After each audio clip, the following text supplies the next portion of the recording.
Okay, so I want to talk about my DMT trip that I had.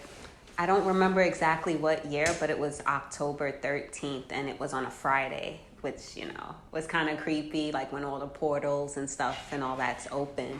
And one of our friends was administering it to us.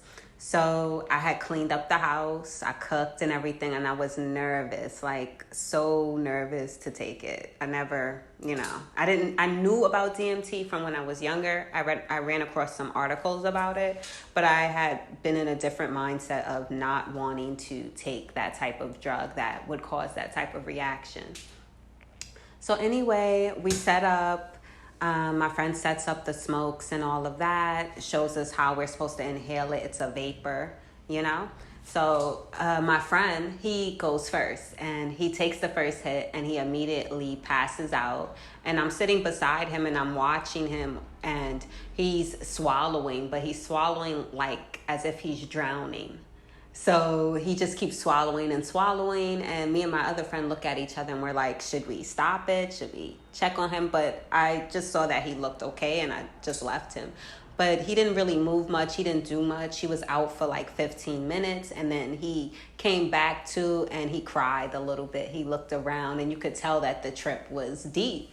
So I'm like, okay, like I'm thinking to myself, it can't be that bad. Like he came out of it. He seems fine. He cried, but he was very happy. So I'm like, all right. So it's my turn and I take a big hit and I take that big, big hit. And the next thing I know, I'm passing out. And in my mind, I'm saying, oh shit, like I shouldn't have done this. This is crazy. So I'm in it. It's completely dark at first. To rewind, I want to rewind back to the fact that we had on Indian music, Indian like flute playing music was playing in the background. I guess it was like kind of a tie to the present world. But I pass out, and as soon as I pass out, it's like the world starts to fall into itself and it's all these different colors. And I use colors loosely because it was like nothing I ever saw before. And it was zigzagging and going into all different types of shapes. Like the whole world was falling into itself. And there came a point where it's like I was back in darkness again. And I'm sitting there and I feel my spirit self, like me, come out of me. Like I feel it, stepping out of me as if I was lucid dreaming. And normally when I lucid dream, I connect the tie between my spirit self and my body so that I don't lose my way home. But it was like my spirit just stepped out of me and was going to leave. And in the middle of my trip, my body set up. So like my body physically set up in the trip. And when I looked, I saw my spirit self as an adult, as I am now, and I saw my little self as I was as a child, and they were standing beside me. And I saw my friend who was the one administering us the drug. He was standing in front of me, and behind him was all these different versions of him, but it was like armies of him. It was just him, and it was like he was so protected. And then in the corner was this demon that I used to always dream about at night when I was young. And I hear Antonio go, he goes, are you back? And I hear my voice say yes. And my friend that's sitting beside me, I heard him say, until this day, he says he didn't speak it out loud, that he thought it.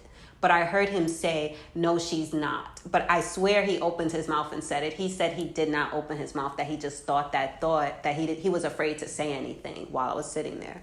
So, I sit up and I'm looking around and I see my spirit selves. They're standing there and like they touch my knee and they're like, it's okay, it's okay. So this whole time I'm viewing the room from my body, from my adult self, and from my child self. So I'm seeing all these different visions at the same time while I'm in the room. So my body is like ready to get up and run. Like my physical body's ready to get up and run.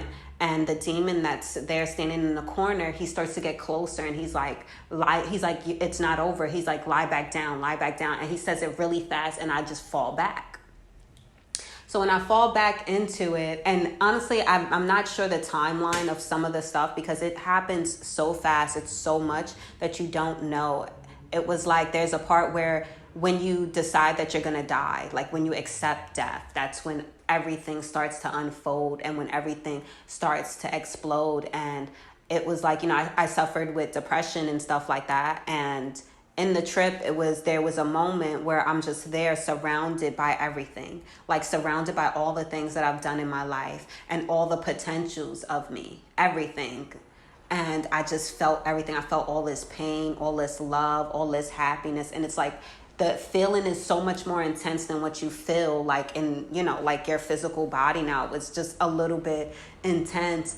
And there was a voice that just kept saying, like, what if you just died? What if you died? And I kept saying, like, what about my son? What about this? And they're like, all of that's taken care of. It doesn't matter. Because if you die, it doesn't matter. You go right back into the universe. You go right back into it because you could see all the potentials of yourself. These are all you. Different universes, different dimensions, different times, different places, but they're all you. They're all a representation of you. So it's just like, even if you're gone from this plane, it doesn't matter. And it's like, once I accepted all of that, it was just so crazy because I was afraid for a little bit. And then it was like, everything started to unfold. Like I saw all this ugliness and it was like dark and drippy and all that. And then all these colors, as I want to say, or flowers came into it and they all like merged into the ugliness, and the ugliness became thorns on the flowers. And these were these beautiful ass flowers with thorns. And it like really made more sense to me that you can't have one without the other. You can't have a shadow without light. You can't have your ego without having your lower self or your higher self. You need all parts of that because all of that makes up you. So it was just, I don't know, I guess like what I got from my trip then was just that I wasn't utilizing all parts of me. I wasn't experiencing all parts of me. And I was holding on to a life that really wasn't going anywhere or doing anything. So it's like, that first trip just kind of changed my whole perspective and opened my mind up to doing more things and trying more things at that.